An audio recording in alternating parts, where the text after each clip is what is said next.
Des mots suspendus. Bonjour, je suis Jonathan Nguyen et je vous propose une expérience hors du temps pour découvrir mes créations littéraires suspendues à mes lèvres. Dans l'épisode d'aujourd'hui, et peut-être pour la première fois, je vous fais découvrir ma véritable voix. Celle qui, après une longue torpeur, n'a plus peur de dire et de nommer.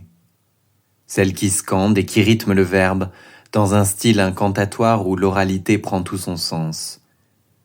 Aujourd'hui, je vous parle d'une pensée décolonisée, mais avant tout, et comme toujours, je vous parle de notre humanité à toutes et à tous.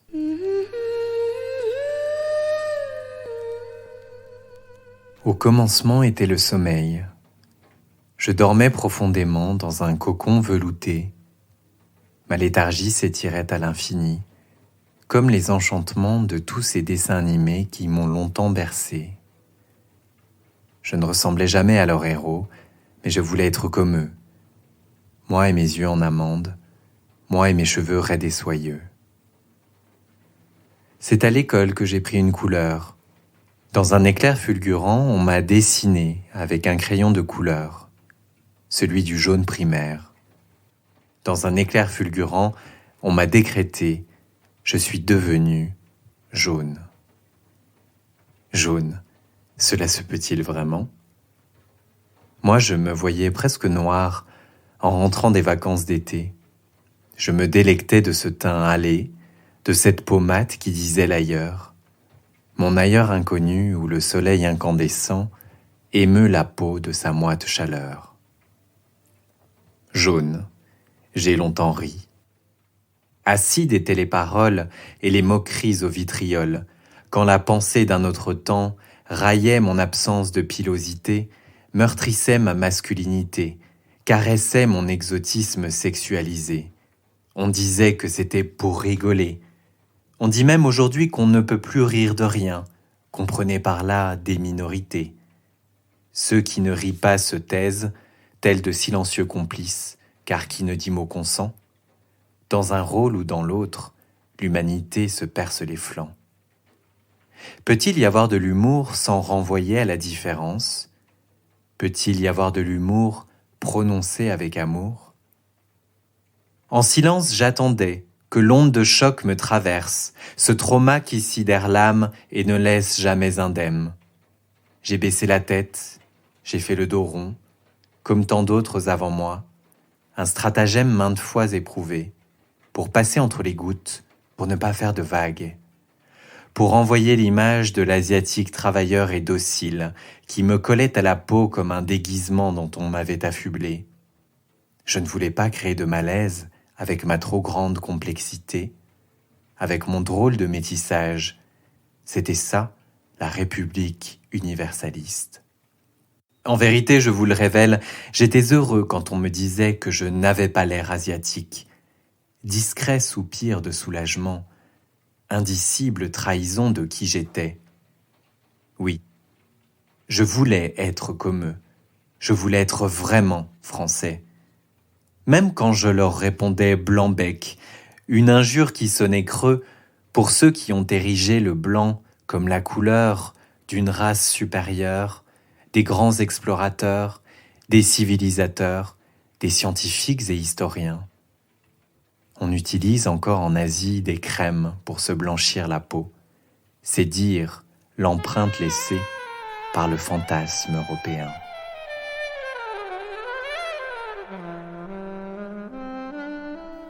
Ne vous méprenez pas, la révolte grondait déjà en moi. Peu à peu, je m'enfonçais au cœur des ténèbres.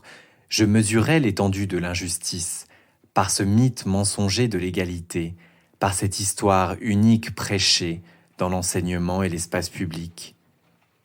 On louait Victor Hugo pour les lettres et pour son rôle dans l'abolition de l'esclavage, mais on omettait son appel au pillage de l'Afrique.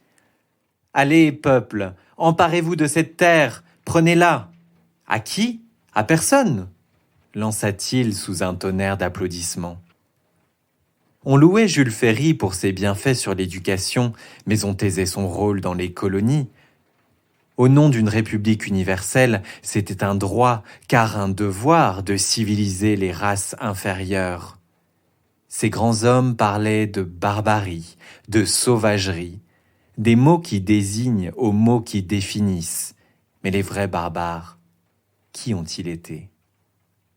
Mes héros, ma république écornée. Oui, le tourbillon de la révolte grondait, tout mon être s'indignait. Je pensais aux descendants de barbares, à ces enfants de la République qui, sur les bancs poussiéreux de l'école, ont appris l'ignorance de leur propre histoire. Mais ma voix était empêchée. J'étais muet comme une tombe, face à la peur de tout bousculer. Tout ça c'est loin, ne remuons pas le passé, disait-on pour que le voile ne soit pas levé. J'ai compris que l'histoire ne s'oublie pas. Elle ne s'arrête pas comme par magie, par une date d'indépendance. Elle poursuit sa marche inexorable, elle continue à hanter les âmes, tant qu'elle n'est pas exorcisée. Tel est le destin du passé colonial.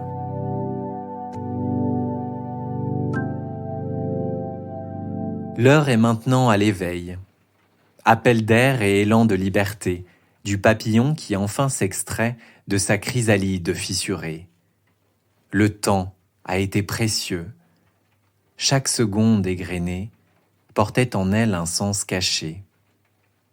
Il m'a fallu du temps pour apprendre à me tenir debout, à nommer ces vérités interdites de toute la puissance de mon timbre. Il m'a fallu du temps pour accéder à ma propre parole et me libérer de ces pressants échos qui ne m'appartiennent pas. Il m'a fallu du temps pour prêter l'oreille à d'autres voix qui disent l'histoire différemment. Il m'a fallu du temps pour oser vibrer, pour oser respirer avec amour et témérité.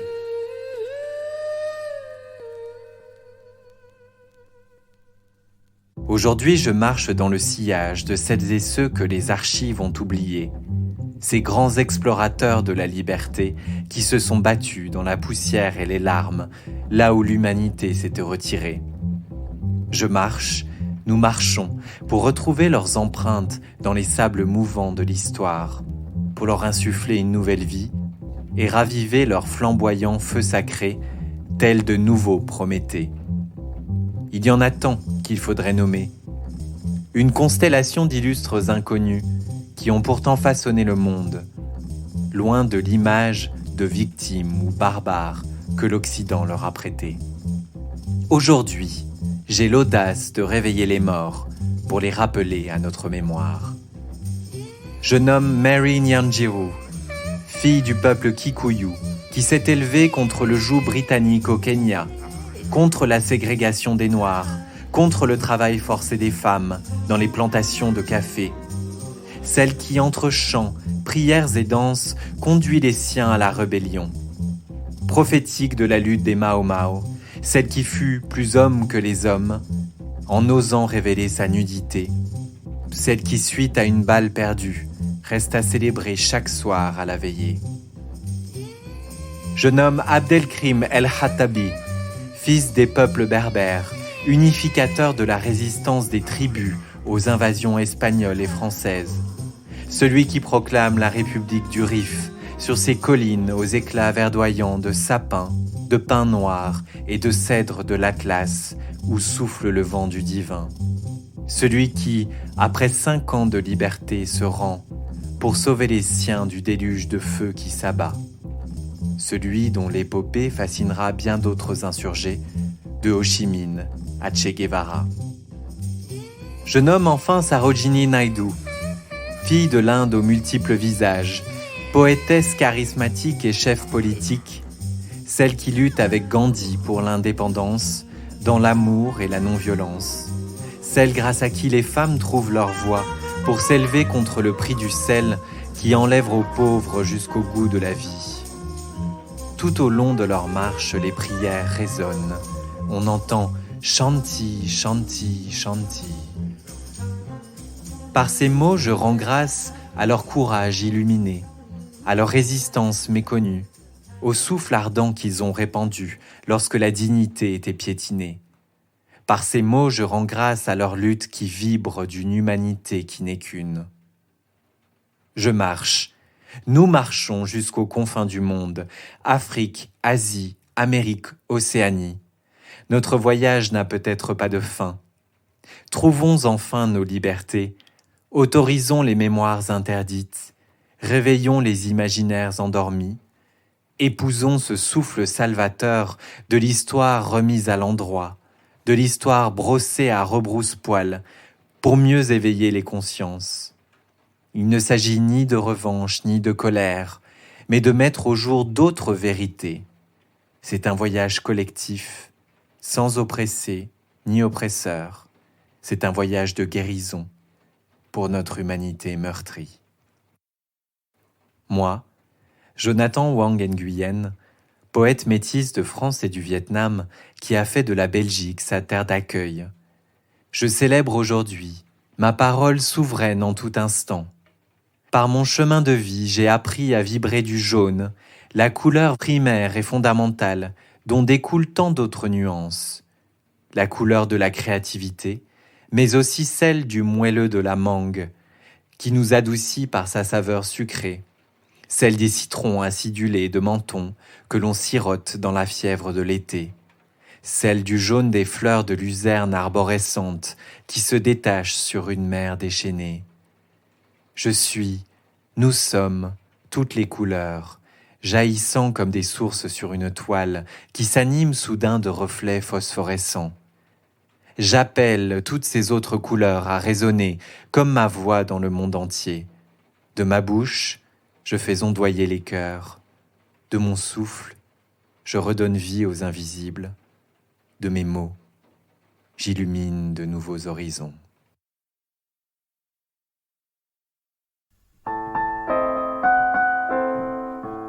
Merci d'avoir écouté Des mots suspendus. N'hésitez pas à vous abonner sur votre plateforme préférée, à vous inscrire à ma newsletter et à suivre ma page Facebook. Vous pouvez aussi me laisser un commentaire sur Apple Podcast pour soutenir mon programme. À bientôt pour un moment hors du temps.